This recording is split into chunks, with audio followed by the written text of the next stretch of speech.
Hello, everybody, and welcome to Heartlight Vedic Astrology. Today I was going to discuss the planetary transits or Gochara for November 2024.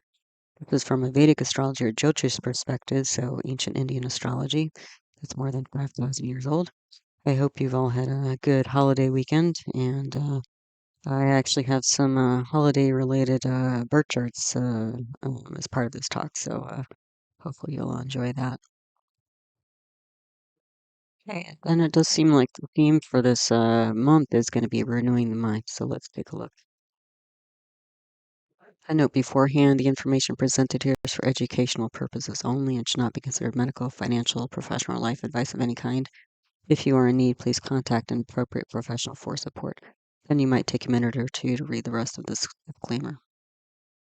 Okay, if you're new to Vedic astrology, Jyotish are my videos.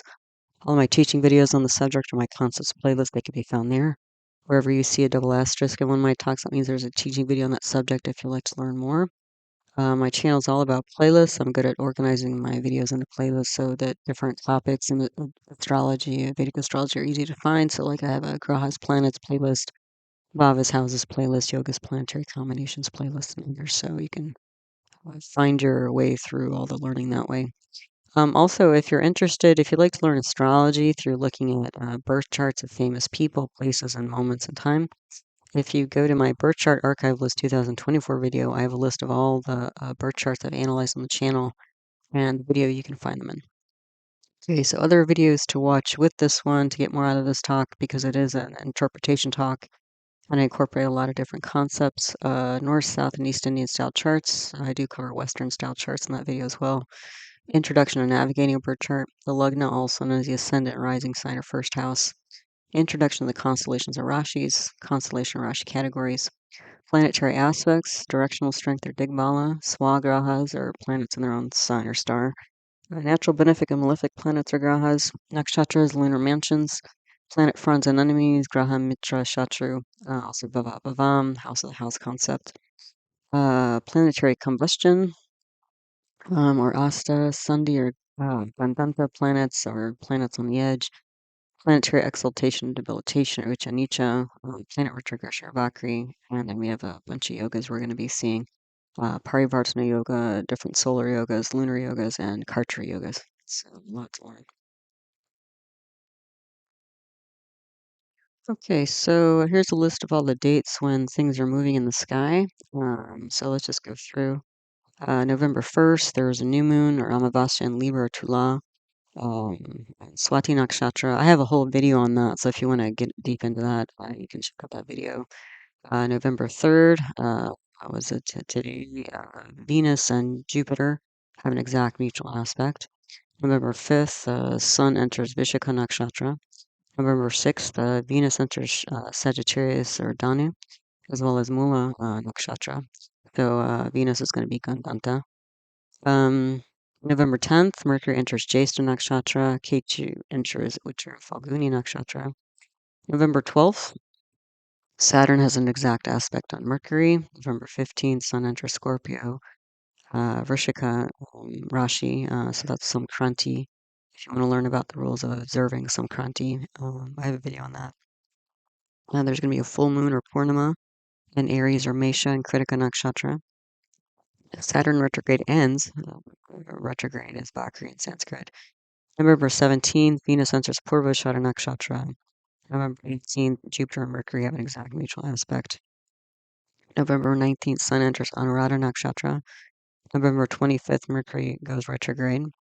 November 28th, Jupiter enters Rohini Nakshatra. November 29th, Venus enters Uttarashara Nakshatra. November 30th, Mercury goes combust or asta. Then just to mention it, because it's the beginning of the month, December 1st, there's going to be another new moon or Amavasya in the Scorpio Vrishika and Anuradha Nakshatra. Okay, so those are the dates. All right, so on this slide, I've got a couple charts. This is the beginning of the month and the end of the month. So this is how the sky pattern is going to shift through the next few weeks. On the left here, I have the chart set for November 1st, 2024. It happens to be 17:04 p.m. Eastern Standard Time. But that's not what's so critical, the exact time, because what I've done for both of these charts is set it for Aries rising. So in my work, I use North Indian style charts. And so to get to the rising sign, also known as the Lagna ascendant first house, you go to that top diamond in the middle, and that's your ascendant Lagna, okay? And the little one in the corner, bottom corner there, that refers to the first constellation of the zodiac, which is Aries or Mesha. Okay, so for both of these charts, you can see your Aries rising charts. The reason why I do that is when you set a chart to Aries or Mesha, that creates what we consider a natural zodiac, because the first constellation is in the first house, and so you can essentially use that as like a birth chart for the whole world. Okay, so what do we have here? On the left, again, November 1st, the moon nakshatra is in Swati. Okay, so Swati is nakshatra. Nakshatra is a lunar mansion, so every night the moon passes through another nakshatra. There are 27 of these, and every nakshatra has a different energy. So Swati is symbolized by new grown grass blowing in the wind. Okay, so this is a very, I would say, fragile moment. Because both you can see moon and sun were both in Swati for the new moon that just happened again on November 1st. So there's some kind of fragile new beginning here. Okay. So a new cycle, and every new moon is kind of a new cycle because the moon kind of resets itself. The thing though is that new moon is considered to be a weak moon because there's no light coming, or being reflected off the moon from the sun. Okay. So that's a start here with the energy of the chart. Shah period or planetary period is Rahu, Mars, Saturn, Ketu. Well, Rahu and Ketu are the north and south nodes of the moon, respectively, and they have a lot of hidden, unexpected energy related to them. And you can see Rahu is in the 12th house of loss and expenditure, and Ketu's in the 6th house of acute issues. So, problems. We're already seeing like sudden, unexpected problems, that sort of thing. And Mars, which is the Lugnatia, the ruling planet for this chart, has gone to the 4th house. The 4th house is a house called it's a moksha sthana, so a house of freedom, liberation. Now, Mars in the 4th house, Mars is in Cancer, and Mars is debilitated in Cancer. So we're going to have an unstable Mars here. Mars is a planet that represents things like actions, initiative, can represent things like fighting enemies, that sort of thing. So the 4th house represents home, lineage, and family. Okay. So we have some instability here going on with those things. The 4th house also represents happiness. Okay. So there might be some fighting here. Or, disruptions here related to home and family.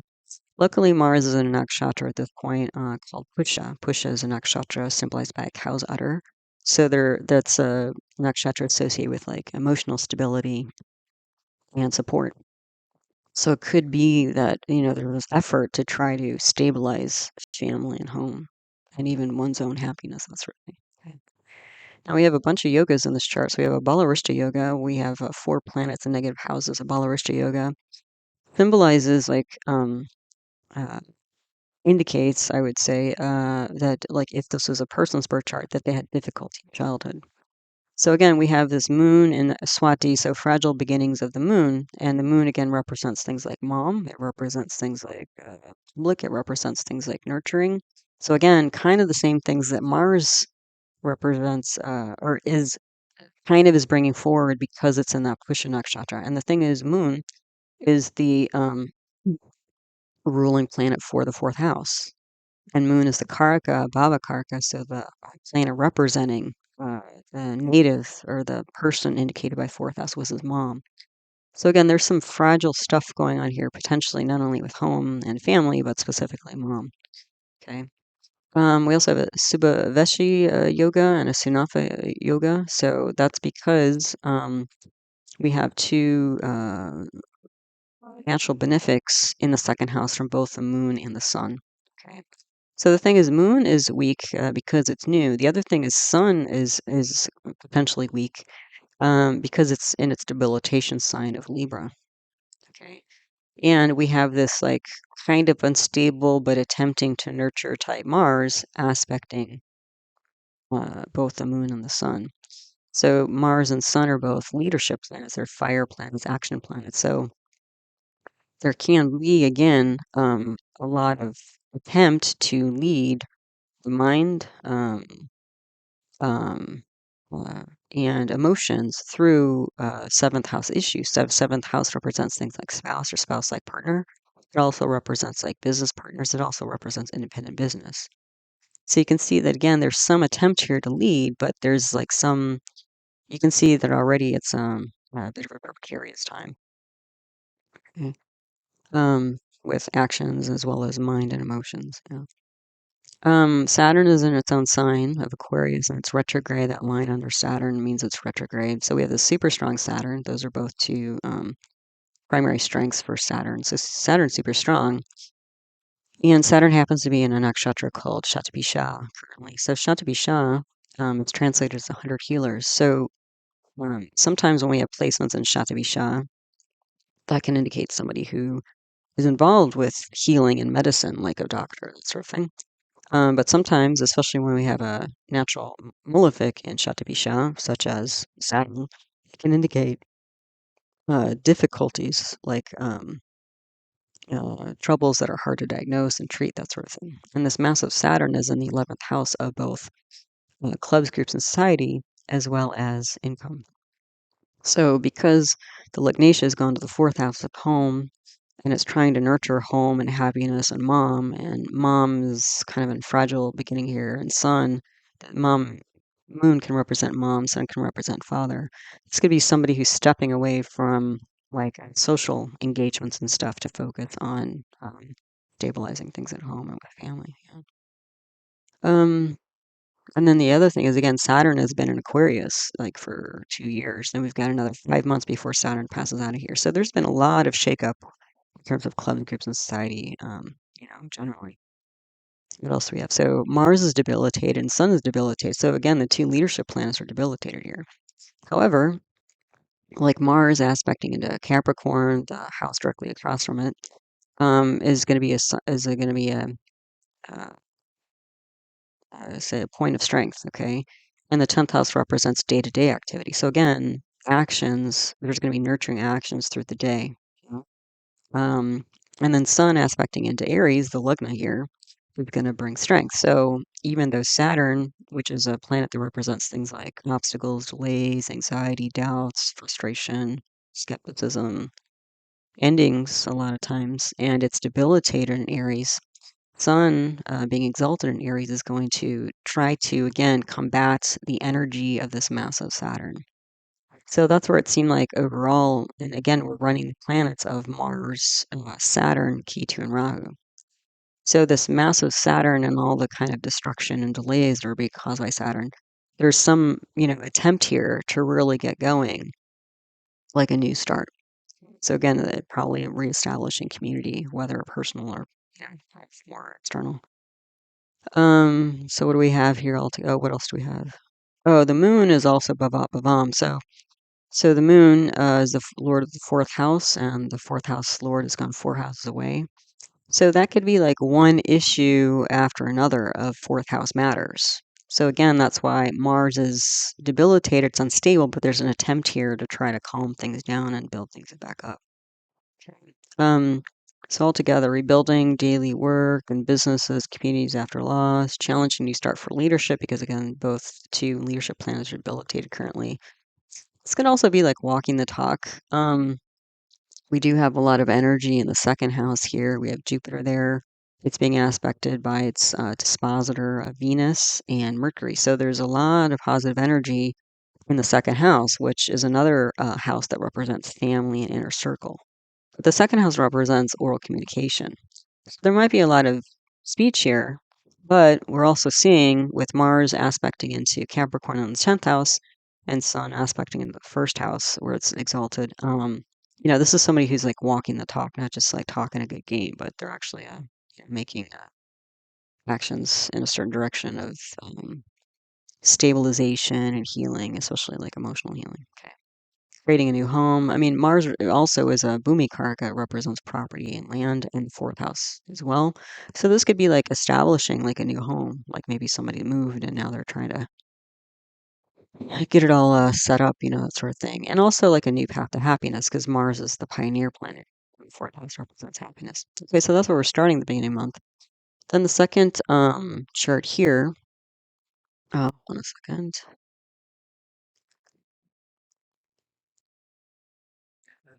Okay, so then what we're looking at is if we look to the right, this chart, second chart is November 30th, 2024, 14:10 p.m. Eastern Standard Time. Again, another Aries rising or Lugna chart. The moon in the second chart is in the nakshatra of Anuradha, which is a victory, but through building bridges with people, like cooperating with people.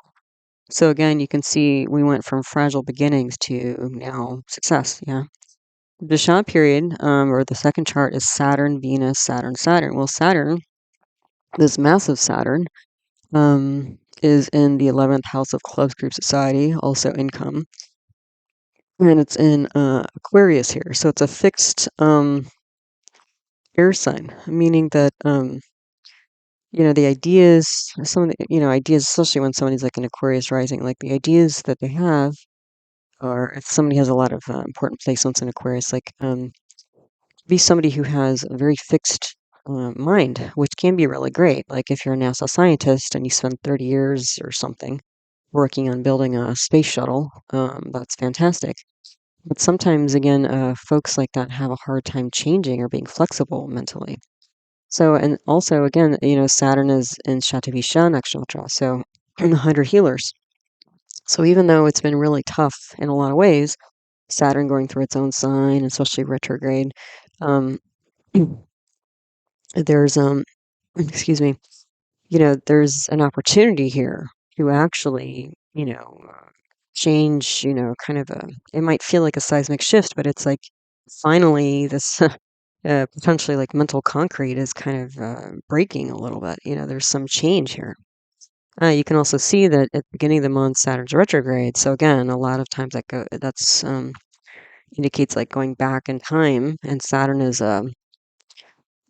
planet that represents like antiquity even. So this could be again like really going back to, long ago and having a chance to finally shift really steeped, trenchant, entrenched mindsets. And then you can see in the second chart, Saturn is no longer retrograde, so it's going to go forward, and Saturn is going to go forward, and Saturn's not going to be in Aquarius, after March. So again, an opportunity here, even though this massive Saturn is aspecting the Lugna. So we're debilitated. So especially like an Aries rising person has been feeling this intense Saturnian energy in Aquarius for almost 2 years now. And Saturn in the Lugna often brings, again, like, especially when it's debilitated, like delays, obstacles, anxiety, doubt, that sort of thing. So as much as this person, again, if this was a person, is trying to, you know, take make take or make better actions moving forward, there's still this drag coming from Saturn, not only on the Lugna, which indicates both the physical body as well as the psychology, but this massive Saturn is aspecting the 8th house of Scorpio, which is deep psychology. So this is a massive self-transformational energy here. Okay, so it's just kind of a matter of like, well, how are you going to deal with this? Because it's happening. What's the kind of attitude and approach and perspective going to be on this?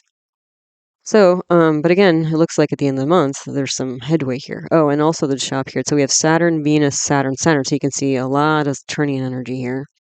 And then we have Venus. So at the end of the month, Venus is going to be in parivartana yoga with Jupiter.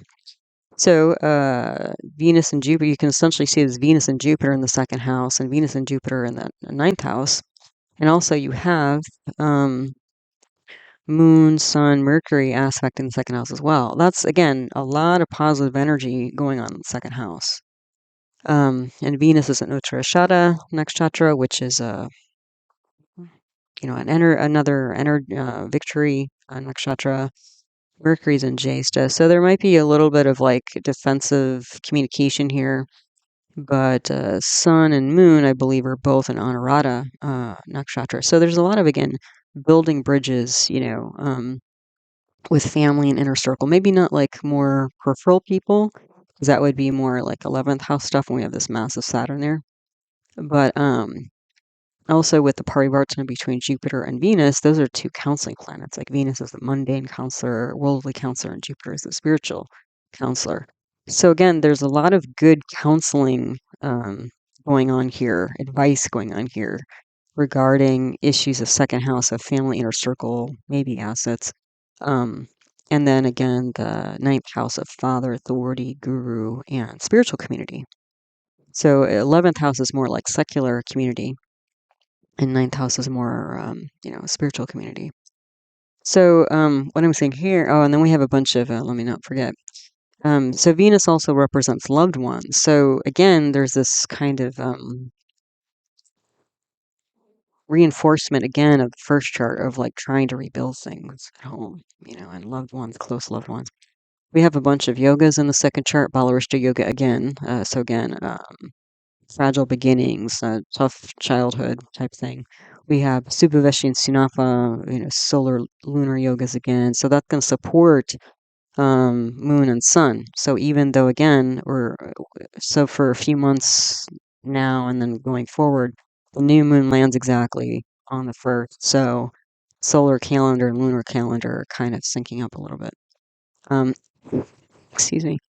So, but this Venus second house, natural benefic second house from both the sun and the moon is going to support them both, because the moon is not only weak because it's new, but it's in its debilitation sign. So there could be a lot of, um, tough emotions going on here. But again, moon is an anurata. So despite whatever difficulties are going on, it looks like there's a victory here. The other thing is, at least in the United States, at the end of the month, that's like really hardcore when we get into like holiday season, because we have Thanksgiving at the end of the month. And then basically from Thanksgiving to the New Year, it's all like it's a lot of holiday parties and family get-togethers and getting together with close friends and stuff like that. So um, we also have a budhaditya yoga here, which is qualified. So there's intelligence here. And, oh, not only do we have the Jupiter Venus parivartana, let me just check that. We have another one. Hold on a second. Or did I get that wrong? No, we do. We have a second parivartana. We have a parivartana between Mars and Moon. So so that's like even more. So we have the two leadership planets in the eighth house, and Mars being in its own sign, Scorpio. This is like in Scorpio, where Aquarius is a fixed air sign, Scorpio is a fixed water sign. So these are long, deep emotions here for an Aries rising person or moment in time. So the two, and then Mars going into its own house is going to bring strength, especially in a Martian way. So again, shift, change, adaptability, that sort of thing. There could also potentially be some anger here, but it's looking like it's a good kind of anger where it's like enough anger to get somebody motivated to make a change, because at least Mars is in Pusha. So again, that nurturing energy. It's not like Mars is in Ashleisha, which is the next nakshatra after Pusha. And Ashleisha is like a snake.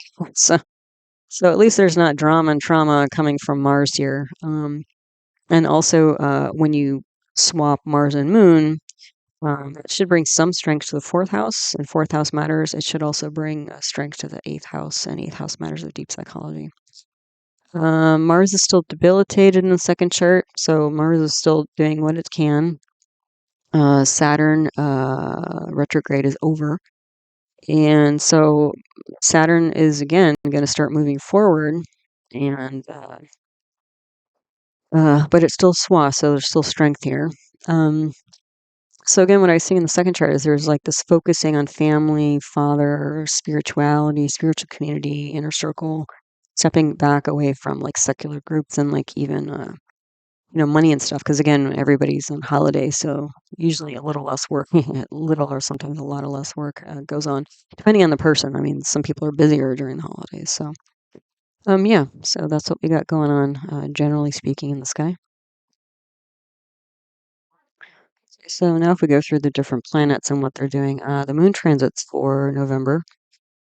So again, the first November 1st, there was a new moon. I have a whole video on that, so you can check that out. If you want to go into depth. But the new moon was in Libra or Tula in Swati Nakshatra. Libra is a neutral sign for. It's a neutral sign, yeah, for um, the moon. And so, it doesn't help or hurt the moon. It just is what it is. But it's a movable air sign, so there's a lot of thoughts going on here. And since the moon represents the mind, there can be a lot of thoughts going on. And again, we had a debilitated sun aspected by a debilitated Mars, so it could be a lot of erratic activity and energy, maybe not well planned, not well focused, that sort of thing. So again, there was kind of a wobble in actions, but a new beginning to nurture. Okay, so, and then on the 15th of November, we have a full moon in Aries or Mesha, and this is going to be in Krittika Nakshatra. So Krittika Nakshatra is a dual nakshatra. There's this kind of fighting energy because it's one of the symbols of Krittika is or the deity associated with Krittika is Kartikeya, which is the celestial army commander, or the celestial commander commander of the celestial army. Let me put it that way. So and but there's also this like foster mother energy. So again, we keep getting this kind of like nurturing energy through Mars. Okay, so this could be again like sometimes like a protective type energy because Mars can be like a military or kind of fighting type energy, but since it's in Twitch, it's like fighting to nurture, that kind of thing. Um, so Aries is a neutral sign for the moon, but it's a movable fire sign. So in the beginning, there's like a lot of thoughts, and then towards the middle of the month, there's going to be a lot of action going on here, at least thinking about action. So the thing is, moon is going to be sandhi, which will make it unstable. So sandhi means that a planet is in the uh, first or last degree of a sign, and since the planet is switching energies, it makes it unstable. There will be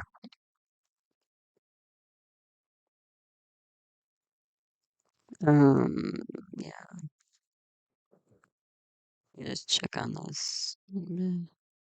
Yeah, so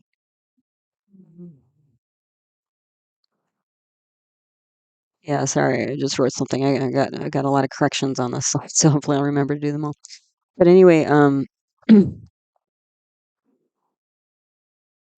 yeah, so the thing is, the moon is unstable here by Sunday, um, and it's a full moon, so there's going to be a lot of like again energy in the moon. But there's also the Saturn aspecting it, so there's still difficulties here on the moon, even though it's bright and full.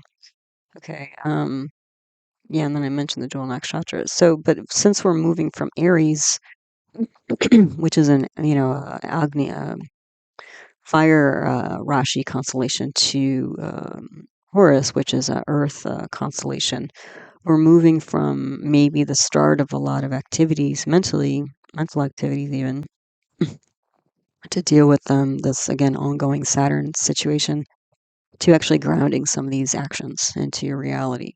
Okay, so again, we're moving into a practical application of the thoughts and kind of following through on thoughts. Okay, so I just wanted to, before I move on completely from the slide, I fixed what I wrote, or maybe didn't fix from anyway previous slide. So anyway, this full moon going on in November 15th, it's going to be aspected by an exalted sun, or at least the sun is going to be exalted in Aries. And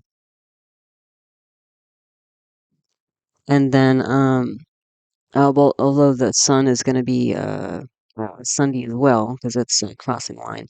And then Saturn's debilitated there. So you have, again, these two kind of extreme energies. They're quite different. The sun, again, is an action-oriented leadership energy like Kartikeya. And Saturn is like, obstacles and delays. So again, there's opposing forces going on here to fight or to nurture, and there may be some confusion there. initially, but again, all of this is moving towards like Taurus, where things will start to get more grounded. Okay, so this is one of the charts, for the month that I chose for the month, and again, all the kind of famous charts I chose for the month are kind of holiday themed, which is sort of cute, I thought. Anyway, this first one here is the chart for Bram Stoker. It may or may not ring a bell. This is the author of the horror novel Dracula. So, again, since we just got off of Halloween, I thought this was, again, sort of in line with holiday season type thoughts, feelings, vibe kind of thing. All right, so let's take a look at his chart. Well, this is actually, he was born November 8th, 1847. I don't have a birth time for him. He was born in Dublin, Ireland. So because I don't have a birth time, this isn't a Udaya Lugna chart, but it is a Surya Lugna chart. So I've oriented the chart to the sun's position. The moon is there. I could have potentially done a moon chart, except that the moon is so close to the line of Libra and Scorpio. It could have gone pretty much either way with moon in terms of, it's shifting sort of middle of the day. So I chose a sun chart here. So we don't have a Lagna Nakshatra. We don't have that information. The Sun Nakshatra, though, is in Vishaka. So this is a victory type of energy here. But Vishaka is kind of victory where it's like victory at any cost. Okay, so it's like winning to win, not really considering collateral damage. It's just, winning is the only prize kind of thing. The other thing, potentially, Moon is in Vishaka as well. And Moon is in Vishaka until, 22:27 p.m. So that's a lot of heavy duty energy when you have both the sun and the moon in Vishaka, okay? Because the sun is sort of like purpose and soul, and the moon is the mind. The other thing is that, again, you have just this person, Bram Stoker, just got out of a new moon. So the moon is weak. The other thing is the sun is weak. So it's very similar to current energies, that we just experienced. And so I'll just mention it now. There's a lot of even though there is an eclipse going on in this chart. This felt like almost a solar eclipse type chart.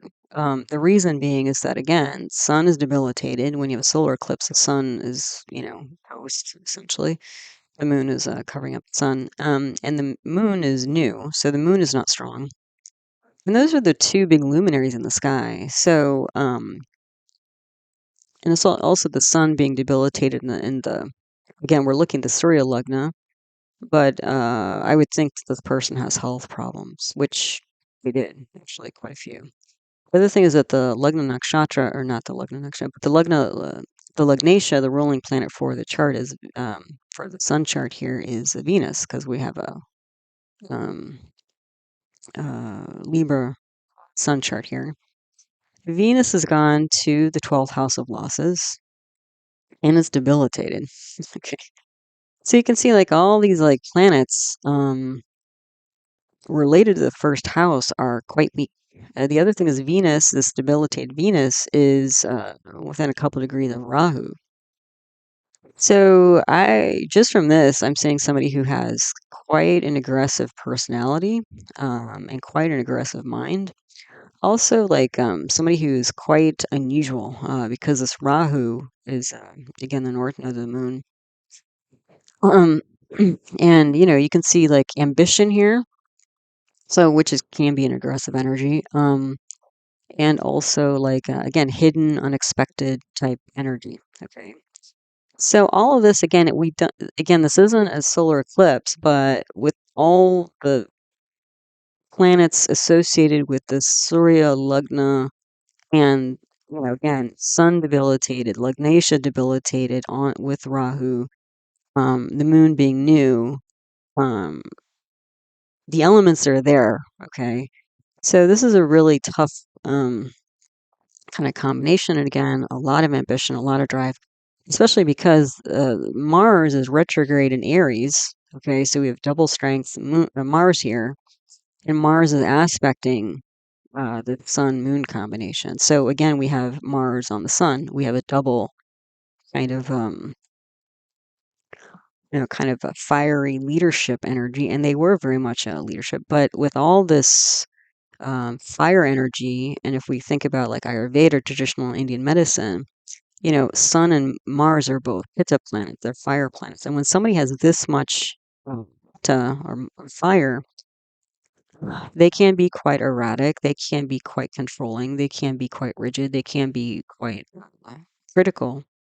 Um, Yeah, I mean, this is a very aggressive personality. And the other thing is that if we look at it the other way, if we see that the Sun is aspecting Mars, so we have this like again double um, fire planet energy lineup that's now in a fire sign.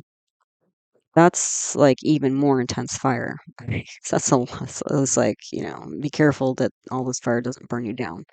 And I think to a certain degree it probably did. And then you have the Moon here. So all of this huge fire, ambition, action, energy is based in the mind. Again, a very, I would say, aggressive person. And with the Sun exalted in the seventh house of relationships and independent business, and Mars there as well, this person was definitely an entrepreneur and or in a lot of ways, including writing this book.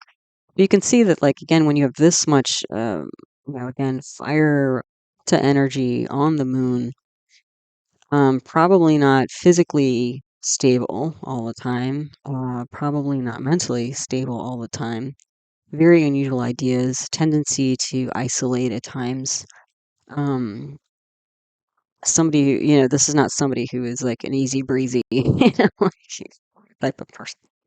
And the thing is, that's important because again, if this guy became famous, he was potentially famous in his time for other reasons, but his big thing through again all the ages here, was it like almost 200 years, is this novel he wrote, which again was very unusual. It's innovative, all this finer, but it's also like violent. It's a horror novel, yeah, and very strange. I mean, like vampires. There is probably some folklore related to that he might have picked up during his travels and stuff like that. But the fact that I mean, you think about that too. I don't know if any of you've written anything like fairly serious. I mean, I've written a couple books and stuff, and so it's like you have to be really dedicated to thinking about that thing, whatever it is. Like my second book took me 2 years to write, so I was kind of like,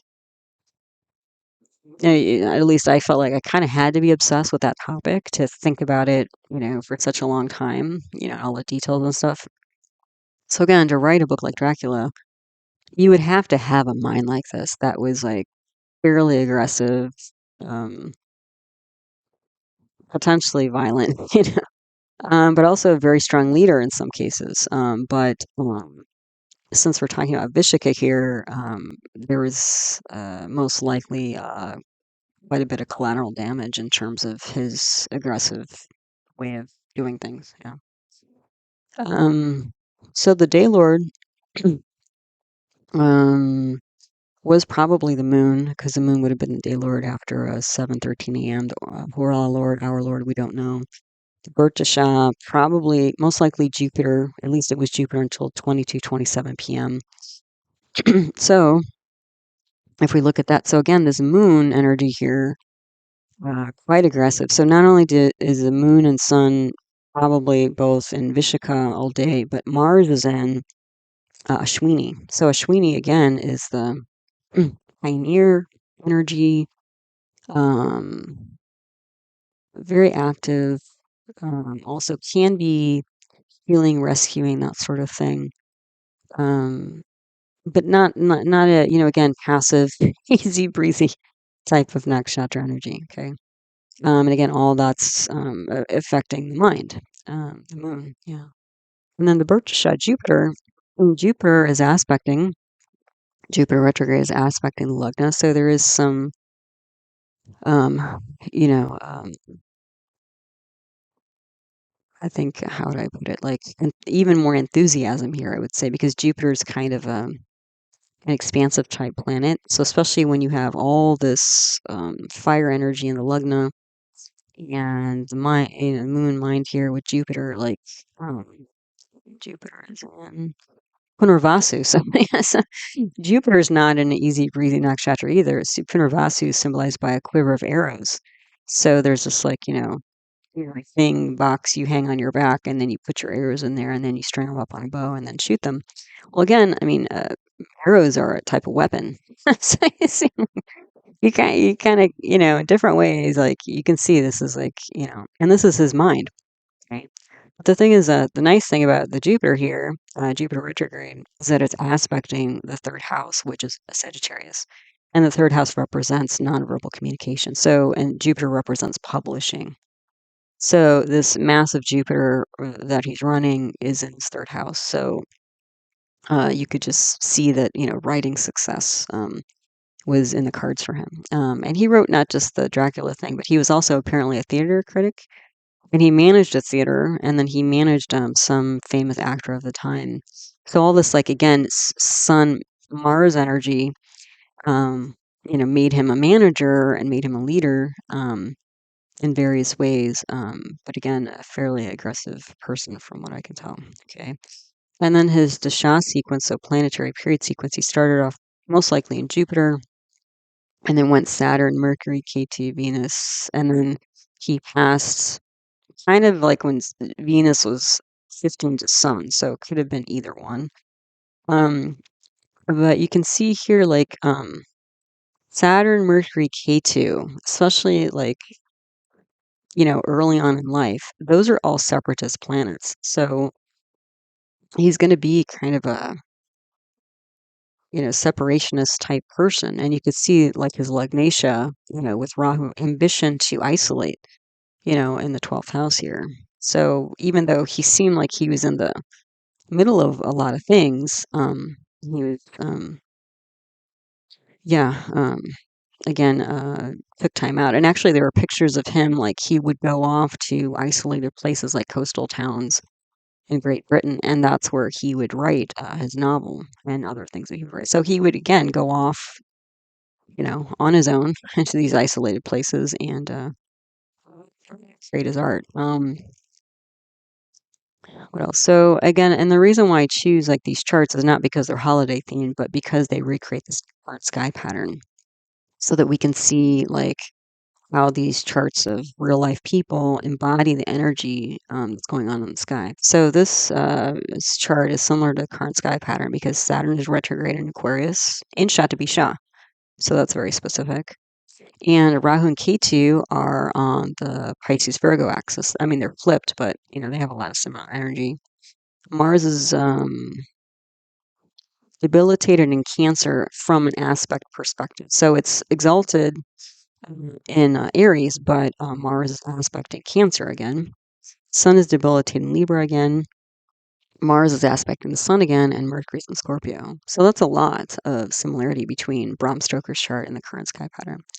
So let's just go through house by house. We'll learn a little bit more about him and his chart. So again, Surya Lagna, Libra Tula, movable air sign, a lot of ideas, an idea person here.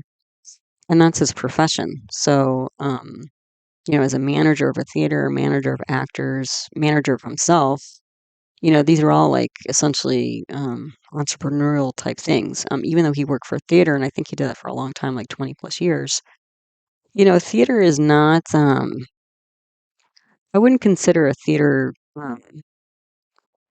to be like a typical 9 to 5 type job. Usually at like a 10th house placement is more of like a 9 to 5 type job, like doctor, lawyer, accountant type stuff. I still think with the creative theater work and stuff and managing actors, like that was still more entrepreneurial, even though he kind of got lucky that he was able to manage a theater for so long. It was stable like that. But I'm guessing he might have, again, pushed his way because he's with all this, like, again, fire energy, probably fairly aggressive guy. Um, so the Lagnatia, again, is Venus. It's debilitated with some Rahu, and they're both in Hasta. So again, this is like an unusual art done by hand. The other thing is that this sort of like um, Venus debilitate in isolated places. This could be like loss of humans. So, if we were talking about Dracula and vampires, I mean, that's in a horror. This is kind of the energy for that kind of thing. Venus, it's not like Venus exalted with Jupiter and Pisces. I mean, it's that's like a fairy tale, right? But Venus debilitate with Rahu and literally like potentially, like the, what is it, stake in the heart and all that, um, very physical type of um, sort of disturbance of humans and relationships. So, yeah. So anyway, but again, his Lagnatia has gone to 12th house, which is a moksha sthana, so freedom, right? And he would wander off to coastal towns and right. Even though he was in some ways quite active, I would say with this Lagnatia going off in the 12th house, he was also quite introverted, so he might be an ambivert. Um, yeah, so isolate to create unusual art by hand. Also international, I would say, because Rahu's a kind of an international type planet, and so is the 12th house. So, I mean, his, Dracula, everybody knows that around the world. This could also potentially be drug use. I looked at the Wikipedia page and I was surprised at how little personal information there was here. Um, since he was still a fairly public figure, I would have thought there was more. Like, there was very little about his family. Like, I was getting from this chart that there might have been like genetic issues, like medical issues and stuff, but I didn't even get like professions, or any details about mom and dad. So I was like, well, I don't know if it's true, but probably there was something there. Um, and then again, so with this debilitated sun with new moon, I would say that there was probably a lot of physical and mental health issues. And that was actually the case. He was actually bedridden until he was age of 7. And then they don't know what from, some mysterious illness. And then he miraculously got better and then he became like an athlete. So that was a big turnaround. But the other thing I could see from this with sun debilitated and then Mars aspecting, I would see this as somebody who would potentially be a candidate for strokes, and he did have several strokes later on. And also this massive Saturn in Shatru aspecting both Mercury and Mars. Mercury again is like the peripheral nervous system, and Mars is muscles. So this is somebody who was most likely, again, debilitated physically. So when I read that he was running Saturn early on, again, I don't exactly know when, but if he ran Saturn in childhood, this could be the reason. This massive Saturn, again, delays obstacles on Mercury, peripheral nerves and muscles, and then Mercury could also be speech, especially since it's aspecting the second house here. So it could have been like um, delay and delays and kind of development, developmental delays, yeah. So anyway, that all, and then the other thing is that was also kind of strange is that at the end of his life, he had, what do they call it? Locomotor ataxia. So he was essentially paralyzed. He had problems controlling his muscle movements and stuff. And again, that's not too surprising, given Saturn, this massive Saturn aspecting Mercury and Mars. And I guess locomotor ataxia was sort of a euphemism for tertiary syphilis. Um, yeah, so again, with all this, Sun Mars energy in the seventh house of partners, there were probably quite a few, I'm guessing. And then this Rahu and Venus in the 12th house, that could also indicate, various sexual liaisons and that sort of thing. So, although he was married and had a kid, so I think there was also some people have written that there was not only, kind of subtext of like homosexuality in his book, but also that he himself might have been um, suppressed in that way. And this chart would support that actually. So, especially when you have, I've mentioned before, when you have Venus on the Rahu Ketu axis, that could be, usually that's an indication of a partner who's quite different from yourself. whether it's financially, like financial status or ethnic background or nationality or race or whatever. But I've often seen in people who are like LGBT folks, QIA folks, is that a lot of times Venus will be on the Rahu Ketu axis, and that's just like again like kind again not that there's anything bad or wrong with it, but it's like when you have Venus on the Rahu Ketu axis, it can indicate a partner who's kind of unusual, and at least even though luckily people are able to be more open about their sexuality in that way today. Um, It's still a minority, like, it's still a minority percentage of people who have that kind of relationship. So that's where the Rahu Venus, might also play in. Anyway, what else do we have here? So physical mental health issues, I would say that's a probably definite thing there. Aspected by retrograde Mars and Ashwini. So leader, aggressive, angry, but kind of you would have to be, I mean, fairly, again, in the mind, fairly aggressive to, again, hold these sort of horror thoughts and write them down, you know. So yeah, he expressed all that. Um, and then aspected by retrograde Jupiter.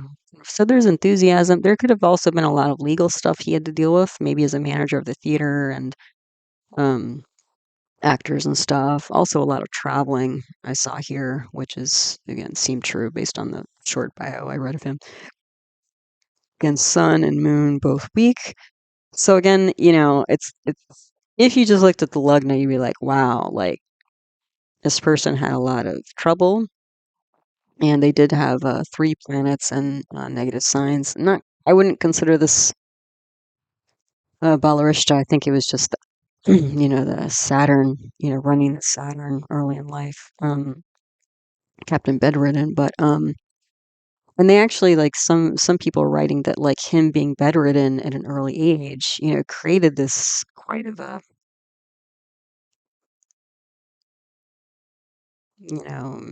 kind of especially in like Ireland and stuff like that. Like the weather's not always it's not known for a lot of bright sunny days, and especially a little kid like that whole experience actually probably helped to create his fantasy mind, but also like this sort of gloomy dark, potentially dark side of him as well. And then the Saturn, massive Saturn Shatabisha is also the lord not only of the fifth house, but also the fourth house of again happiness and home. So yeah, issues there. So again, if you just look at the Lugnets, you're like, whoa, this guy had some issues here, on various levels. But there's also a ton of yogas here. So there's a Ruchika yoga, that's that Mars in its own sign. We have a Shasha yoga with Saturn in its own sign. We have Chandra Mangala yoga, Mars and Moon mutually aspecting each other, so there's money here. The Subhachari solar yoga, Dora lunar yoga. So so again, you have these natural benefics flanking both the sun, this weak sun and weak moon. That's going to help bring it up. So even though there are difficulties here, there's going to be opportunity. There's going to be lift. Yeah, and if you just watch my what is it uh, um again, we're looking at a sun chart here, but if this was like a real lugna, that would be a Shubha Partri yoga, which would again bring a lot of lift to the person despite their obstacles here. What else? The Chittagraha is Mercury and Saturn. So again, Saturn, health issues here. And Mercury is communication as well as writing, as well as education, as well as speech here. So again, I would think that there are difficulties with speech, and that's the thing is like Mercury is in. Let me see, is in Anuradha, maybe Jesta. It's right on the line. Um, so if Mercury was in Jesta, that can be a pretty harsh way of speaking. And then we have Mars aspecting there. And then we have Saturn aspecting there. So again, I'm just seeing like speech delays, but also fairly,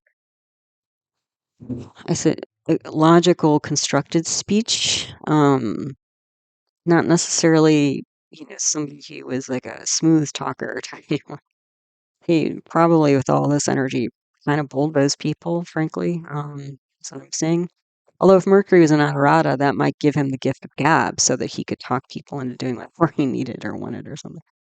So, so yeah, the nervous system. So because Saturn is the neuromuscular junction and Mercury is the peripheral nerve. So again, issues there, which he had at the beginning, definitely at the beginning and end of his life, and somewhere in between, he became very coordinated and athletic. And then Sun is a yogi and duplicate yogi, so quite a bit of money coming to this guy. And then the Aviyogi was Saturn as well.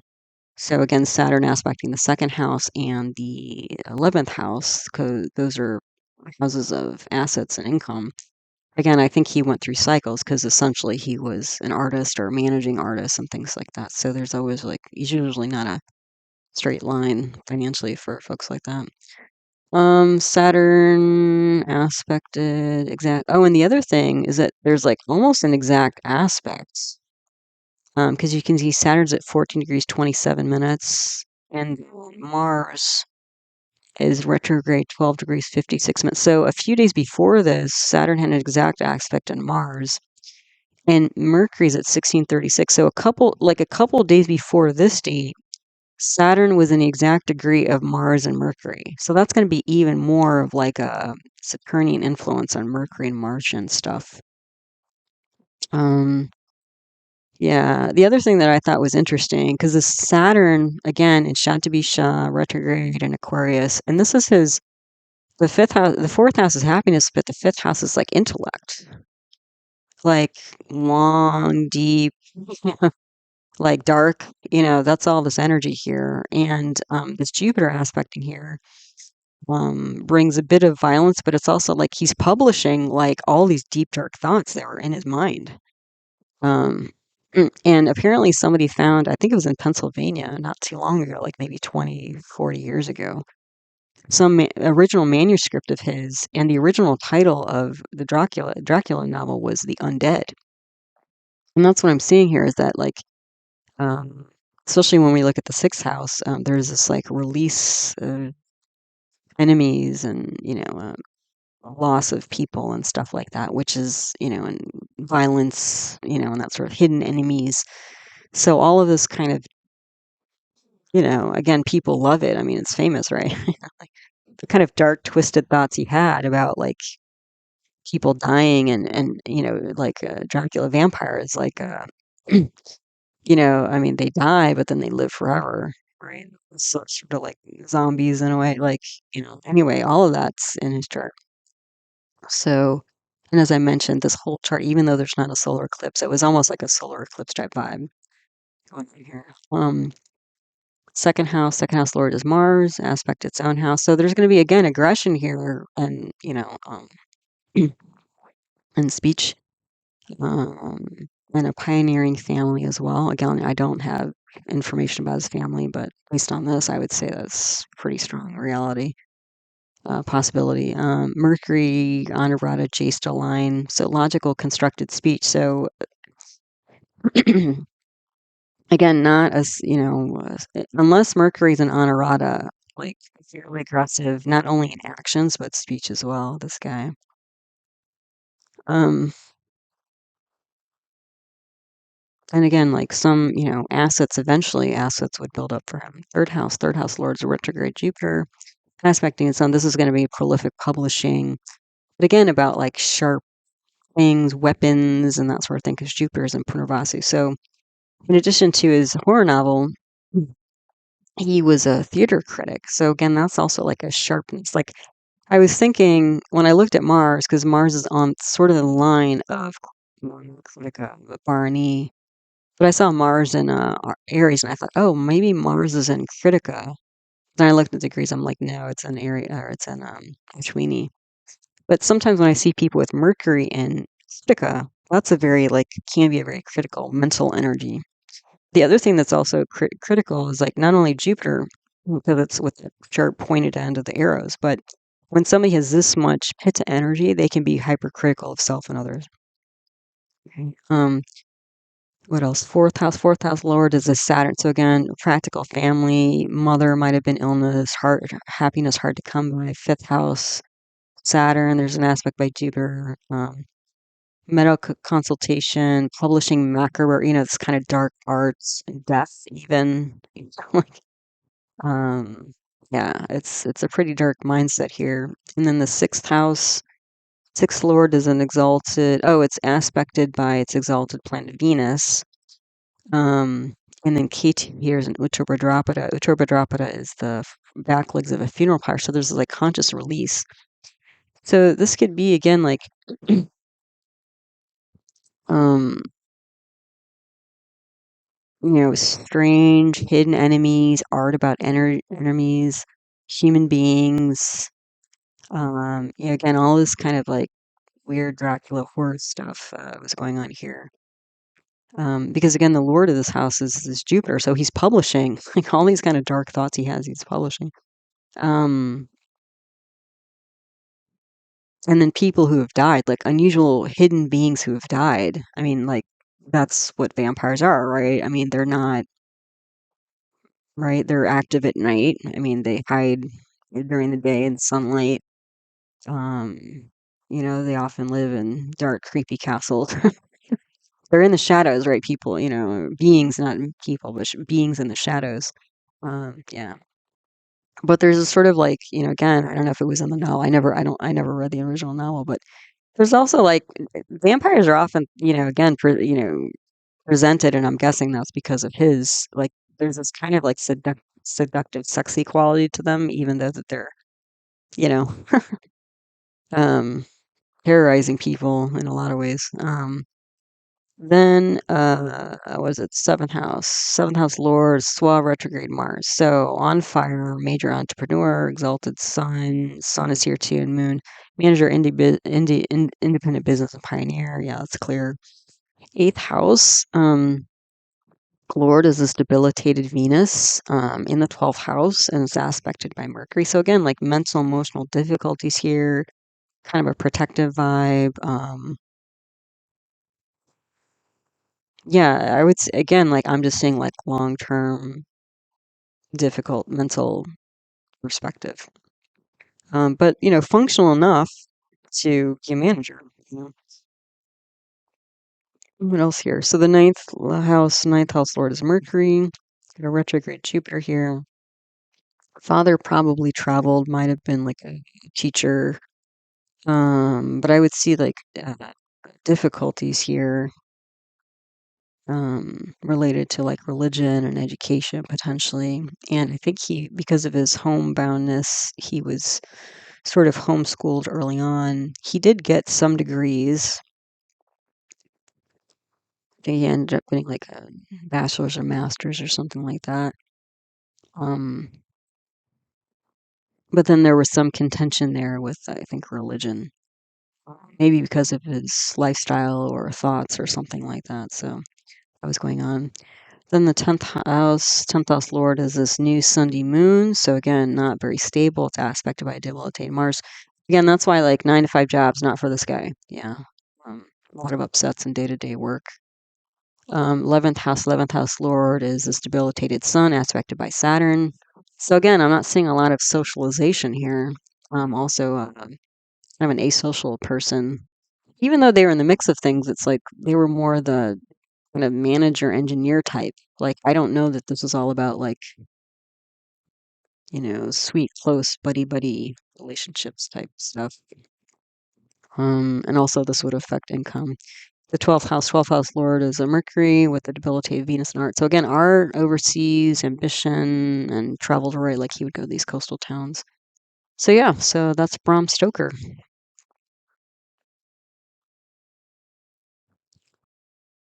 Okay, so then what we have is Venus and Jupiter, or Shukra Guru transits for November. So November 3rd, Venus and Jupiter have an exact mutual aspect. Venus is going to be conjoined by Mercury, Moon, aspected by the Saturn, and the Spazer is debilitated Mars. So, um, yeah, but they're going to be, all of this is like in basically mutual chimeras and stuff like this. So I'd say there's like a positive shift in mind and emotions with long-term difficulties. Again, that's that Saturn. Good news regarding relationships, business, potentially. Also, a bunch of yogas created through that. Because again, essentially, you have all the natural benefics piled up here: Venus, Jupiter, Mercury, um, Moon. Yeah. So, but there is instability because Mars is debilitated, and then you have the Saturn in the mix there. Yeah. So you're going to have a Saraswati yoga. You're going to have a Gajakesara yoga. You're going to have, yeah, so that's like creativity, education, networking. This could potentially be like a big breakthrough, blessing, a miracle, rainbows and unicorns type energy coming through here. For Jupiter on the other side, Venus will aspect as well as Mercury and Moon, and that's going to all be in Taurus. So there's like a grounding of this benefic energy. So not just like a shift in emotions, but a shift in like how is that going to plant us on the earth, essentially, yeah. So seeking, grounding, positive mindset and communications, because again, of all these planets in here, the two counselors, Jupiter and Venus, both mundane and spiritual, and then Mercury and Moon, the two mind planets, and then Jupiter and Mercury, the two communication planets. So this is like an internal type of like boost or support going on here. Especially because again, Mars is also in the nakshatra of Pusha. So even though there's the ground or the emotions are a little bit churning here, there's still this like, you know, underlying energy of like being supportive and creating stability. Yeah. Then November 6th, Venus enters Sagittarius or Danu, Rashi and Mula Nakshatra simultaneously. So Venus is going to be gandanta. So that's going to be unstable. Venus is going to be unstable. And again, Venus represents like relationship, spouse like partner, worldly counselors. And when Venus goes into Sagittarius, it's going to create a parivartana yoga between Venus and Jupiter. So essentially, for most of the month of November, Venus and Jupiter are going to be both in Sagittarius and Taurus. So an earth sign and a fire sign. So again, that's going to be a lot of positive energy, positive counseling, and kind of a lift from, I think, we've been through like, this massive Saturn. It's been pretty heavy for the last 2 years. And especially last month was like kind of nuts. All kinds of conflict going on in various ways and various parts of the world. And so now it's again like there's this sort of like shift in the other direction, a shift in the pendulum going the other direction of like, how do we like improve things here? So with the two benefics together, that's nice. So besides a parivartana, in a way, through aspect, you get a malavya yoga, potentially, which is a Venus in its own sign. So Venus is going to be stronger, and a Hamsa yoga of Jupiter being its own sign, which are both Raj yogas of power. So a lot of positive, beneficial power, yeah. So huge boost, positively and counseling, compassion, diplomacy, because compassion, diplomacy, that's what these two planets bring. Grounded action, protection of non-animate items, because the people associated with these two houses of Sagittarius and Taurus won't necessarily be protected through the parivartana, but non-animate items will be. But it's also going to be a bit of a fragile time because you're planting new seeds, especially this Mula energy, Nakshatra energy, is symbolized by a bunch of roots tied together. And so it's all about like planting seeds underground. And again, most seeds don't make it all the way to the surface and grow into a big bush or tree or fruit or vegetable or something. So again, it's a kind of a fragile start here. Then November 17th, Venus enters Purva Shada Nakshatra. So there's a sorting energy going on there. So it's sorting through relationships and creative endeavors. So again, Jupiter brings wisdom and Venus brings practicality. So it might be with these two coming together, it's like, okay, how can we do things differently in a better way moving forward? And maybe part of that means going through all the things we're doing and prioritizing. Like, is this something I should continue doing moving forward, take with me moving forward? Then November 18th, Jupiter and Mercury have a exact mutual aspect. So again, those are the two communication planets. So there might be some big boosts in communication, news, education, media. Those are the two things they both represent. And then November 28th, Jupiter enters Rohini Nakshatra. This is going from a seeking energy of Mrigashirsha nakshatra to Rohini, which is attractive and cultivating and like harvest cornucopia type energy. And it's interesting that that's the time that we're in. Usually like this time of year, at least in this hemisphere, is about harvesting crops and that sort of thing. And the banquet of like Thanksgiving or Christmas or Hanukkah or whatever, all the different holidays coming up. Then November 29th, Venus enters Uttarashada nakshatra, which is a nakshatra symbolized by an elephant tusk. So it's like a sharp, piercing victory. So there could be a sudden victory to all the above going on, in terms of sorting through, in terms of what's going to be beneficial, keep beneficial, a benefit moving forward. And then resolving both acute and chronic issues because Sagittarius and Taurus are 6 and 8 houses away from each other. So it's going to be bringing positive energy to some things that are not lingering, that have been troublesome. Okay, then we have the 2 fire planets, Sun, Surya, Moon, Mangal on November 5th, Sun enters Vishaka Nakshatra. So again, there's going to be this victory, but at a cost potentially. It's still debilitated and it's aspected by debilitated Mars. So this could be, again, a pretty aggressive energy going on here. And victory in establishing a new government potentially or authority. And the same day, Venus is Gandanta and the moon is in Mula. Venus and moon are both planets representing emotions, and they're also both planets representing women. And Sun and Mars represent men. So it's kind of so Sun debilitated, Moon debilitated, Venus Gandanta. It's like both men and women, like essentially debilitated. And also like emotions and actions, kind of all over the place. So this happens to be, I noted here, this happens to be the day of the election, U.S. presidential election.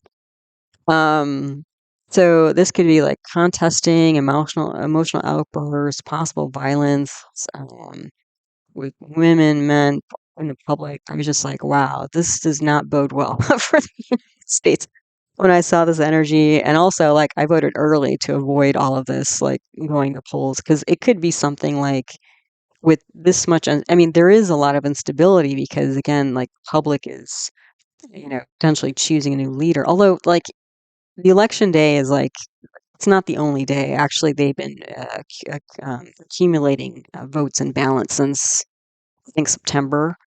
And this will be the last day, I believe. And then this is the thing: is this is just a public vote, so this doesn't necessarily mean, depending on what happens, I guess tomorrow. But there's another part of the process where then representative for each state goes and they put in a vote for each state, and they typically vote the same way that the public votes, but not always. And that was a problem, I think, when Hillary Clinton ran against Trump years ago. I think that was the issue because I think Hillary Clinton won popular vote, but then the electoral vote she lost or something like that. Is that I may not be remembering that correctly, but so a lot of chaos going on this day. Not surprising. Yeah, so we'll see what happens when the smoke clears. But anyway, then November 15th, Sun enters Scorpio, Vrishika Nakshatra. So the Sun will be unstable just because it's crossing signs. Again, fixed, water sign here. So a lot of emotions. And again, this might be because the Sun will be here with Mercury and aspected by Moon and Jupiter. So because of this, what I'm looking at on November 5th, this is not a lot of positive energy to be holding a major election. I was like, wow, like they couldn't have picked like a worse day, it seems like, astrologically, but I'm guessing from all this, there's going to be contesting of like who won, because it might come down to a really close race, and they're already kind of predicting that. But this might be finally on November 15th, there might be a clear winner, or like a final, kind of this is who won the public vote. And then the electoral vote doesn't happen until December, I believe. So then November 19th, so a few days after this, Sun enters Anuradha Nakshatra. So that's when the new leader of the United States will be building their coalition, probably make speeches and, start building their cabinet and all the things they usually do. Yeah, so interesting.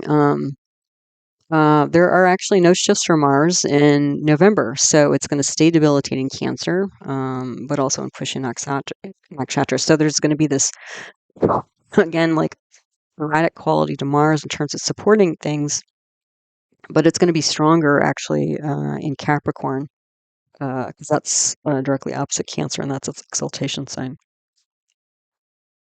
The other thing to note, again, if you're interested in the U.S. elections, is that this debilitated Mars in Cancer, that's the the ninth house for the birth chart for the United States. So that's the ninth house is like the house of government and leadership and authority.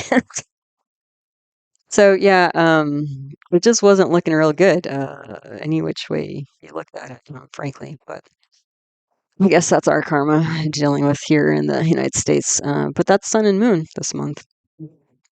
Oh, sorry, Sun and Mars this month.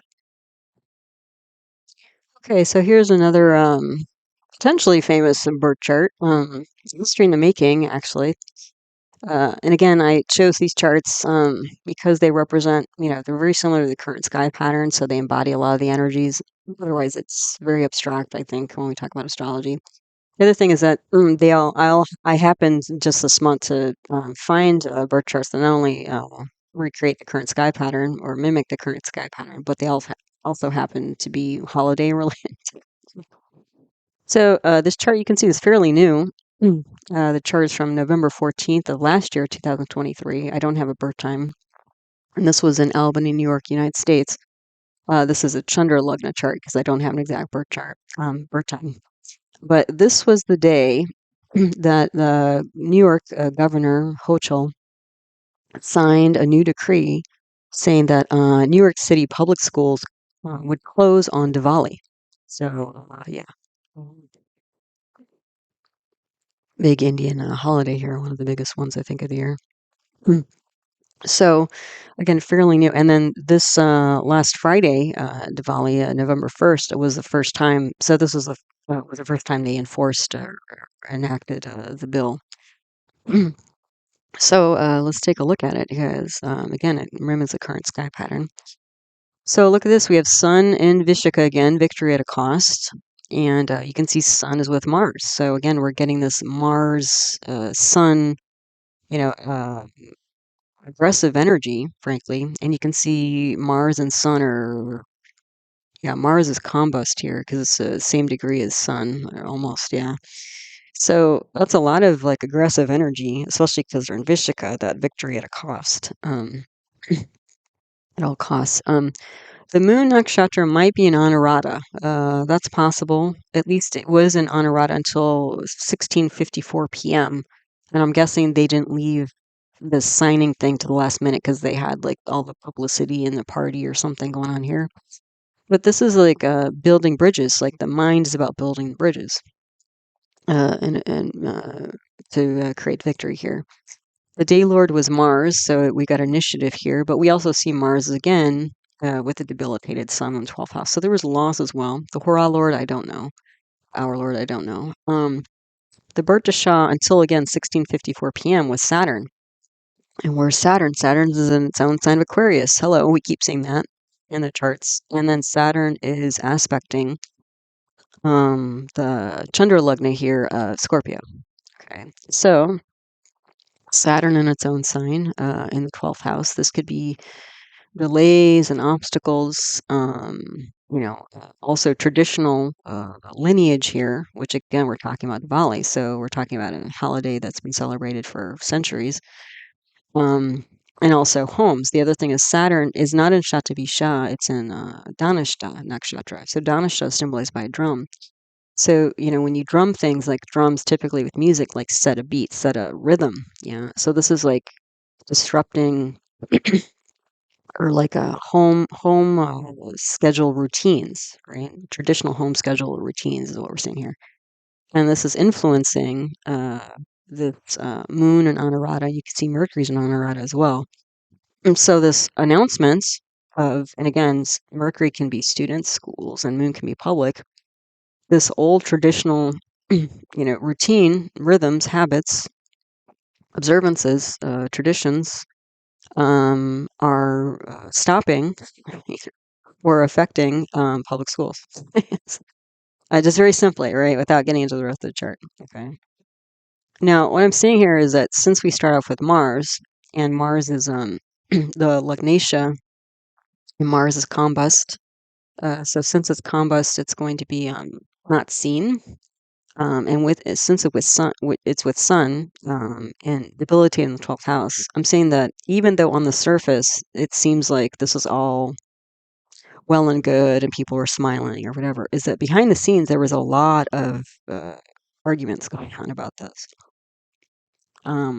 Yeah. So anyway, not sure what that was all about, but I was like, okay, it's quite a different energy in the 12th house from the first.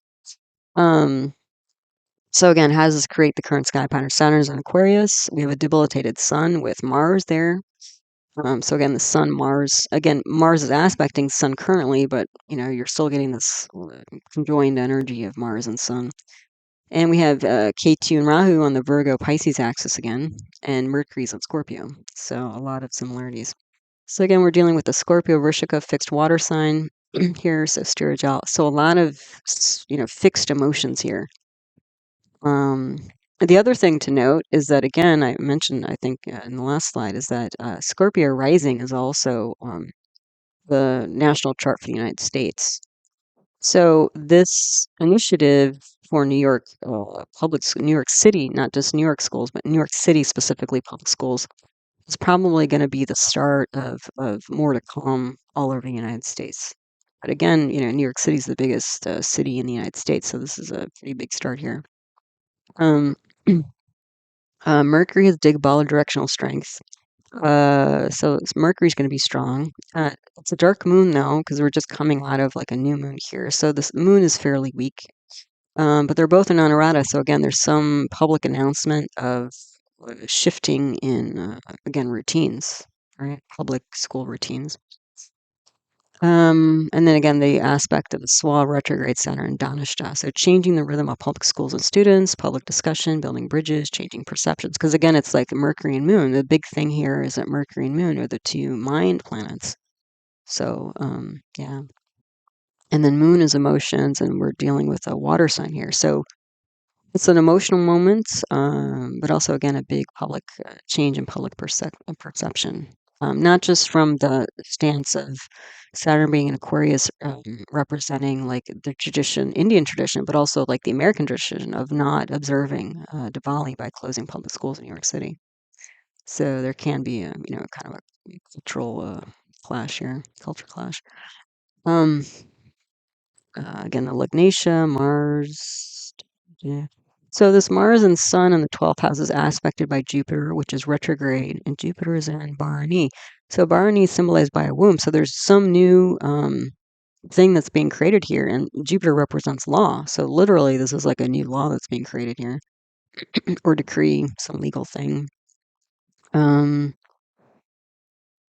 I would see this potentially because Mars aspecting the sixth house is going to be Swan, and Sun aspecting the sixth house is going to be exalted. This is a lot of, I would say, aggressive, strong, fighting energy for this law.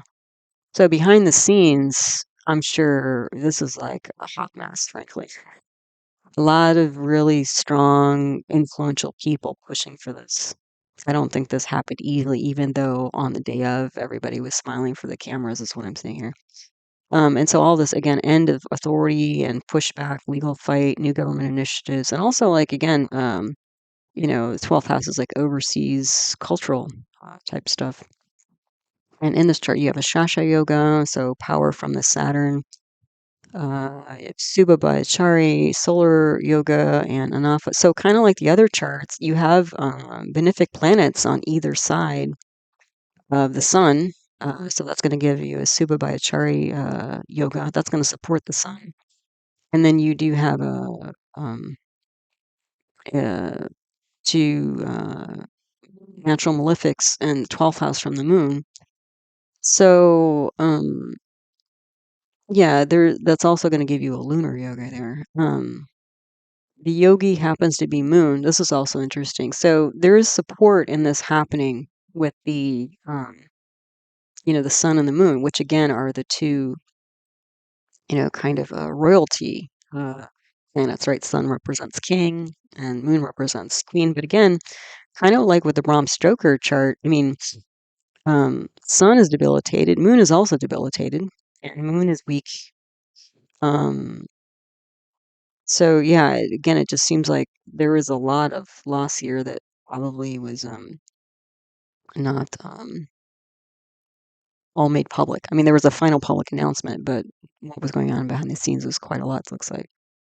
So moon is a yogi that can bring in money, and then Avi and duplicate yogi, which the Avi yogi is kind of a planet representing Earth, and the duplicate yogi is a planet representing wealth. So what's interesting is you have the yogi, Avi yogi, and duplicate yogi in the Chandra Lugna here. So whatever this fight was about clearly had um, economic motivations as well as repercussions. Okay, so this wasn't just about culture. This was about money here. It's decision to go in this direction for the New York government and New York City government. Okay, so yeah, so curtailing economic loss is what I was seeing here. So the Chitra grahas are Saturn double over. So that's a point of sensitivity and vulnerability here. Is that there's some pretty big heavy hitters behind the scenes pushing for this. Is what I'm seeing here. And let's see. Also, Venus is bhavat bhavam, so the 12th house lord has gone 12 houses away. So this is the end of losses. So it could be that there are these really aggressive people behind the scenes pushing for this and just draining the government kind of resources because they were so aggressive, essentially. And finally, it was like, okay, here we go. So the other thing is this bhavat bhavam Venus is like the end. How do I say the end of losses of disenfranchised people, because you have Venus debilitated here with K2. So this can be foreign people, foreign culture. But again, the 11th house can be clubs, groups, and societies. But when you have K2 there, that's a separationist planet. So this is people who aren't being acknowledged. Essentially. Then the second house lord is Jupiter. It aspects its own. So Jupiter represents news, speech, and its second house is speech, uh, law, finance. So again, this wasn't just a cultural issue. Like, oh, we really respect the culture, but there was some economic motivation here for going this direction. The third house lord is a Swa Saturn. It's aspected by an exalted Mars. So again, this is like a practical writing, physical act here. That's what they did. Had a little public relations thing of her signing the new bill or whatever. Then the fourth house lord is Saturn. Again, traditional lineage and customs. Fifth house lord was Jupiter. Aspected by an exalted Venus. Rahu's there. Rahu's a Revati. Revati, well, Rahu's a planet indicating like foreign, unusual things, and then Revati's like traveling and hospitality. So this could be like and the fifth house is like it can be like a public stage or performance even, and especially when you have Rahu here. Like when I see this, I would potentially think theater. So this could all be like political theater, frankly. Again, not that it's not happening, but again, I don't think that what was being portrayed on that day was actually what was going on behind the scenes to make it happen, to get to this point. Yeah, so ambition, public stage, foreign people, arts, hospitality, finance, good. But it was good at practical counsel. Like this was a very practical decision to move in this direction. Sixth house lord is Mars, aspecting its own with Jupiter, and aspect this is like overcoming legal hurdles, but like super strong enemies here, super strong and aggressive enemies. The seventh house lord is Venus. It's aspected by Saturn, Mars, Moon, Mercury. This is all about establishing a new public school routine policy. Eighth house lord's Mercury, deep mindset regarding schools, student coalition, communication.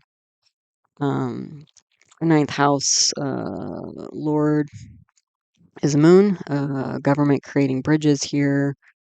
10th house lord is Sun, aspected by Saturn and Jupiter. Again, legal losses of daily activity.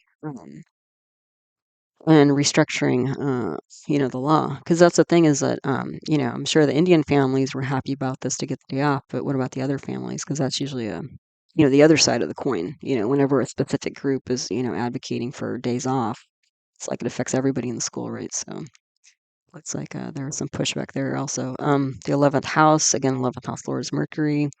K2 is in Chitra, so this is an unusual structure, debilitated Venus. So like unusual group. This could be a celebration as well, because Venus is there, although it's debilitated. So it's like the inability to celebrate properly, and that's why the Indian groups are probably pushing this direction. Then again, the 12th house Venus is the Lord, Mars and Sun being debilitated both in Vishaka. So strong leadership fight to make this happen. Yeah, so there you go, history in the making. And again, another holiday for you since it's holiday time this time of year. Okay, so Mercury this month, November 10th, Mercury enters Jyeshtha Nakshatra. It's aspected by Jupiter and Saturn. This could be like defensive speech and thoughts because Jyeshtha is represented by a talisman. So there's like a protective energy here. November 12th, Saturn aspects has an exact aspect on Mercury. So there will be a change or end, I think, to the above like communication stuff going on here. Possibly schools. What else? Education. There could be also. November 18th, Mercury and Jupiter have an exact mutual aspect I mentioned. So again, a repair, review of communications, education, media. November 25th, Mercury goes retrograde. You might be feeling it already if you're sensitive to Mercury energy. Um, so repair or review of law and justice. This might, again, be related to the election count or recount going on in the United States. Because we're going to have Mercury and Jupiter, like, mutually aspecting each other for a long time. So the two education planets, two communication planets, two,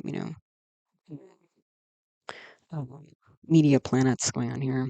On November 30th, Mercury goes combust or asta, so we won't see the outer external manifestations of Mercury, but it will be with Sun, Moon, and aspected by Jupiter. So this could be like the end of like public discussion, but also like a renewing of thoughts, decisions, I would say here, like a rebalancing of that kind of stuff. So Mercury is a little bit not as active as it usually is, but because it's kind of held steady by this retrograde. Then Saturn, Shani, Rahu, Ketu transits. Not too much going on November for them. November 10th, Ketu enters Uttara Falguni Nakshatra. That might be a pretty big change because Ketu and Rahu these are all slow moving planets, so you don't expect too much to go on with them all the time. This can be shifting out of Hasta Nakshatra, or is very much like a hands-on physical type of um, controlling, releasing, letting go, sorting type energy. And now it's in Uttara Falguni. Uttara Falguni is like symbolized by a hammock or the backlegs of a marriage bed. So there's a lot of enjoyment here, but it's enjoyment with a purpose. So there could be like unexpected changes. Like there could be like a repurposing a self or finding a new enjoyable but purposeful action after doing all the sorting process while K2 is in Hasta. Then November 12th, Saturn has an exact aspect on Mercury. See the previous slides on that. So again, there's going to be some kind of end or shift with Mercury. Things mercurial, so education, communication, counting, friendships, that sort of thing, potentially.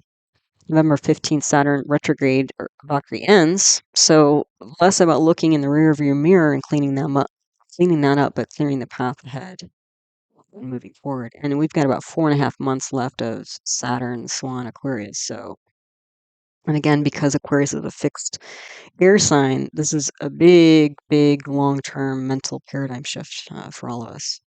And then no changes in Rahu.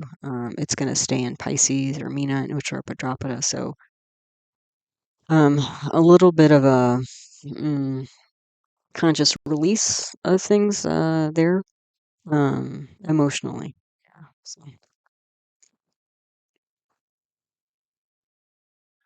All right, so our last famous chart here.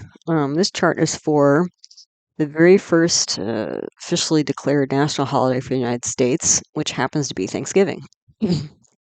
So here we go. So when did that happen? It happened November 26, 1789. I don't have an exact birth time. And the capital of the United States at that time was actually New York City. So that's what we're set here. Since I don't have an exact birth time, this is set for Surya Lagna, so it's a sun rising chart. Okay, so the Lagna Nakshatra, we don't know. The Sun Nakshatra is an Anuradha, so victory building bridges, and that's essentially what the holiday is all about. But also, this was like a political victory as well.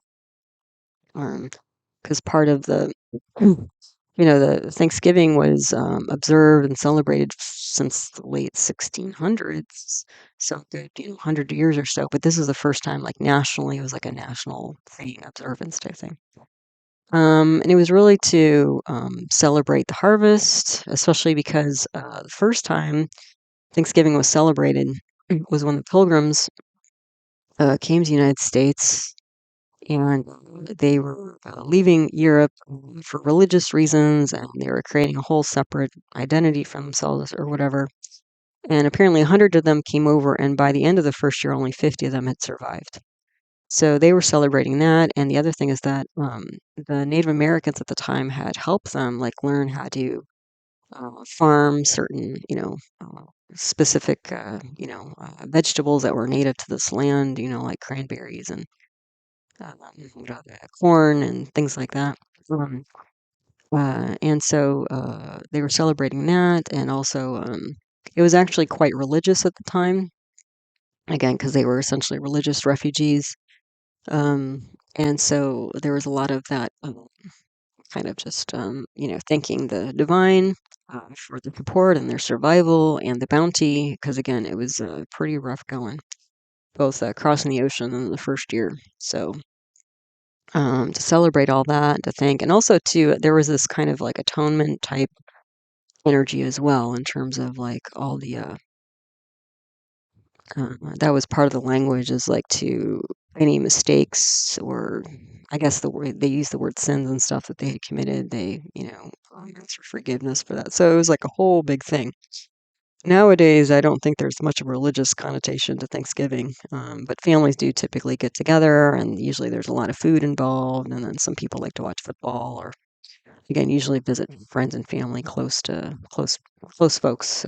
Yeah, and sometimes there's like some people like to do like a charity type stuff, like go staff a soup kitchens for homeless people, that sort of thing. So I think there's like a tad bit left of that, but it's mostly a day to be grateful without so much of the religious connotation. Okay, so the moon was in Uttara Bhadrapada from 5:48 in the morning. Okay, so again, there's this like mental release, conscious release here. And you could see there's like a sati sati here. So there's like a end of support, loss of a support system here. And the birth Shah with Saturn. So the Saturn, and again, we have Saturn in Aquarius, in the fourth house of home, a family line, of happiness. And again, so it's kind of interesting. The three charts I found, one was Saturn and Dhanishta, that drum energy, so that rhythm with the Diwali at New York Public School. Then the second one was Saturn and Shatabisha, so Bram Stoker's chart of literally being physically paralyzed and having a dark mind. And then this one is Saturn in Purva. So literally, this could be death. And I think it was literally death, like all the destruction of leaving home, leaving the country, um, trying to cross the ocean, trying to survive in this strange land, trying to learn, trying to feed oneself, survive. Um, so yeah, and then this was like a moment where it was like, coming together, building bridges. As far as I read, I think sometimes it's written that the Pilgrims invited the Native Americans to the celebration, but then I was reading that they weren't actually initially invited, but the Native Americans heard them. I guess they were rowdy, and they showed up, and then they graciously invited them to join them. But I don't think originally, like, they sent out invitations, to the Native Americans, so to speak. But it became that. Um, so anyway, but you can see just with the Moon and Saturn here, Sati Sati. This is like a It's a big period. If you're not familiar, it's a 7.5 year period where Saturn crosses the constellation before, of, and after the moon. And Saturn is such a slow moving planet, it takes 2.5 years for it to go through a sign. So for it to go through three signs, that's a 7.5 year period. A lot of people are afraid of Sati Sati because it can bring a lot of difficulties to the mind. And also, again, there's usually a pretty major support system that's been lost, which, again, for the Pilgrims was a whole continent, culture, um, and also a church and stuff like that. So you can also see that yeah, you can see that the moon is the lord of the ninth house of government and religion. So there was, again, like a conscious release here of these things, and also like a new beginning, because Mars is aspecting the fifth house where the moon is at, and Mars is in the nakshatra Maga, which is symbolized by a throne. So this is definitely like some sort of leadership energy. The other thing is you have a parivartana yoga here between the Sun and Mars, So the two leadership planets. So you have Sun and Mars, all this leadership fire energy all over the place. So again, a whole new, life direction. Because Sun and Mars are also going to be, in the first house and aspect in the seventh house of, the way that people find their way through life. So. Okay, so let's talk about the current sky. So current sky pattern. I don't know if I said this already, but Saturn's in Aquarius again. Sun is in Scorpio. Venus is in Sagittarius. Mars is aspecting Sun and then parivartana. So again, you're getting this Mars-Sun lineup again, which we've had in all three charts. And then Jupiter is aspecting Venus. So almost not quite like this. Jupiter Venus parivartana we're getting into later in the month. But you do have Venus and Jupiter energy both in Sagittarius. Okay. So the Surya Lagna here is Scorpio, Vrishika, fixed water sign, a lot of fixed emotions. Again, this massive parivartana yoga between Sun and Mars. Sun is again in Anuradha, Mars is in Maga, aspected by Saturn and Purva. So again, literally, like Sun represents king or president, and Mars represents commander in chief of the army. And the U.S. president is actually both.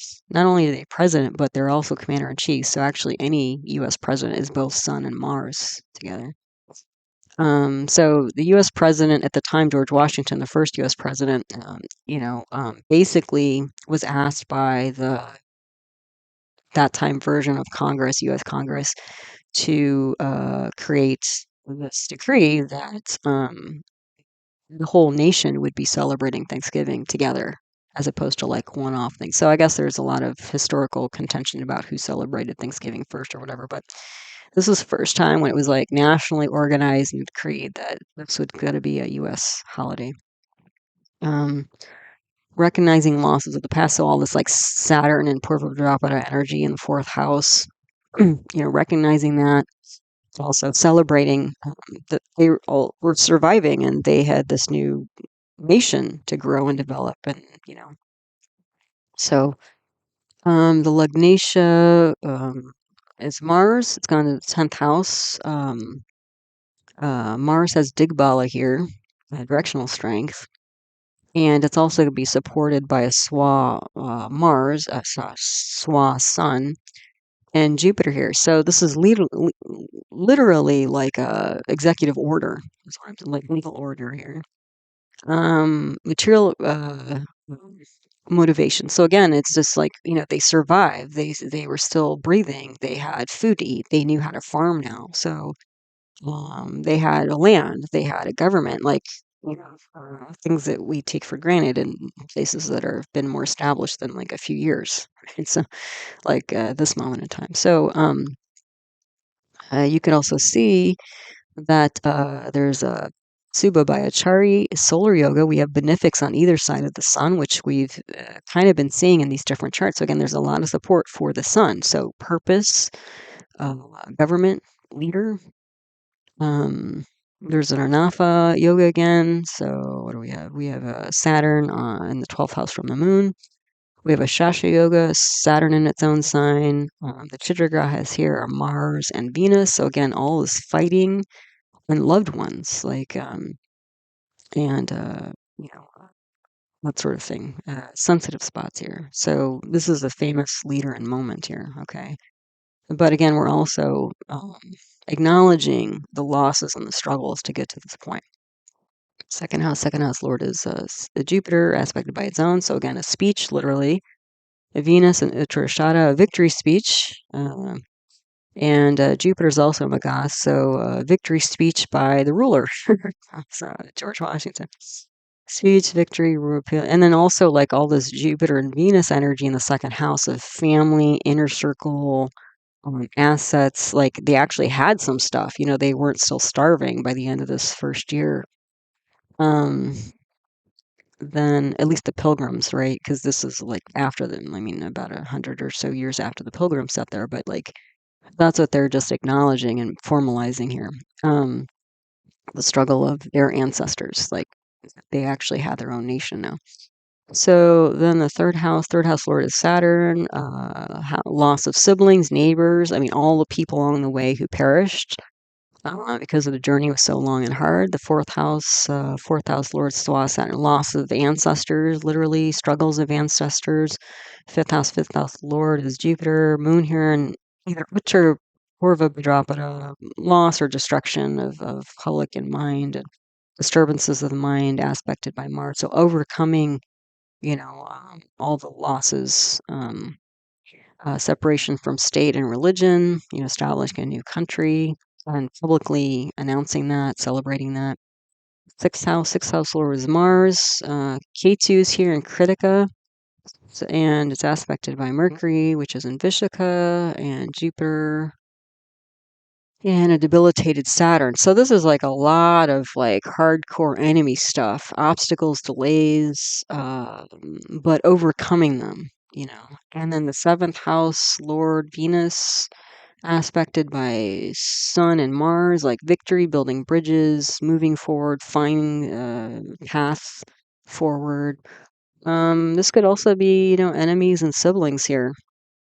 So potentially, in terms of like community here, turning, or how would I say, like turning enemies into friends. Like when the pilgrims set foot, on the East Coast.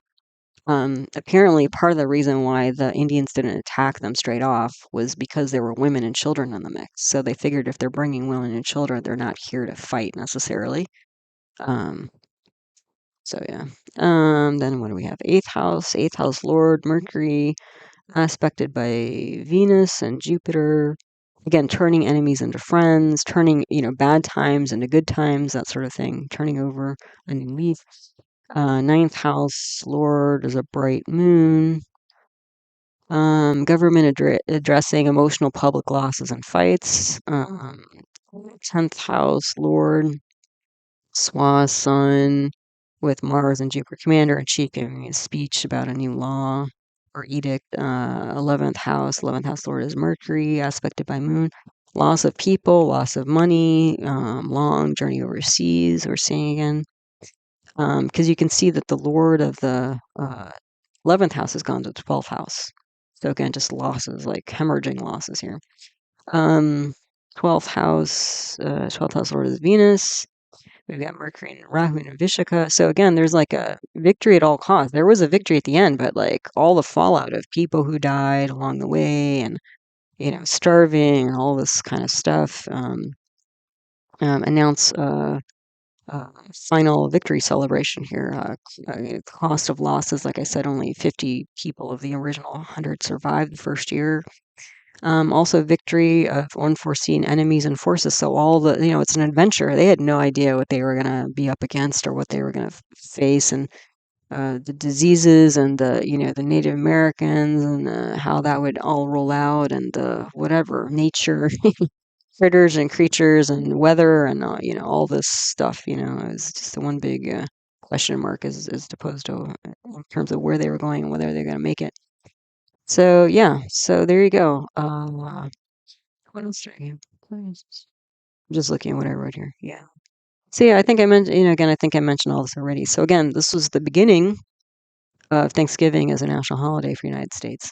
So there we start. Okay, so if you like to be your own astrologer, what you might do is, because a lot of action's going on in Scorpio. There's a lot of action going on in Scorpio, Vrishika, and Taurus, Vrishabha. So you might find out where in your chart, which house in your chart these, houses are, or you can take a planet, follow one of the planets and just kind of watch that go around your chart. So again, if you're using a North Indian style chart, the little graph over here, glyph over here is like how you orient yourself. So like, let's say you're interested in following Scorpio for yourself, and Scorpio happens to be in your third house. Okay, so the third house here, you go over there, and third house represents siblings, communication, and classical arts. So all that, Venus, Mercury, Moon, Sun, all traveling through Scorpio, and a lot of that Vishaka, victory energy, Anurata building bridges, and then Jesta, protective energy. There could be a lot of that, again, since they're all benefics pretty much. This could be building bridges, in this third house stuff. So sibling communication, art. So I would think arts for sure, and siblings for sure, in terms of getting some real strong build up or renewal there. Okay, so you can see I have listed here just very basic few words on each house or bhava. I have a whole video on each one if you want to go into depth, but just so you get, like, again, if you're just starting out and you just want to get, kind of take some of this stuff I'm talking about and apply it to your own chart, your own life, that's how you do it.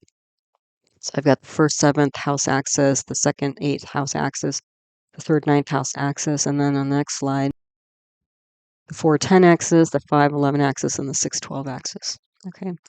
So yeah, there you go. So as always, I want to thank you for your time and listening to one of my talks. I appreciate all your support for my work in the channel. All the likes and comments and shares and subscribes and donations people sent in. It's all very much appreciated, so thank you all for that. Again, all my teaching videos on the subject of Vedic Astrology are my concepts playlist. You can find them there. If you want more famous birth charts, I'd go to my birth chart archive list 2024 video for a list of all the birth charts I've analyzed on the channel and where you can find them. I do offer individual birth chart readings live on Zoom, on Skype, as pre-recorded video. If that's of interest, you can email heartlightastro@yahoo.com for more info.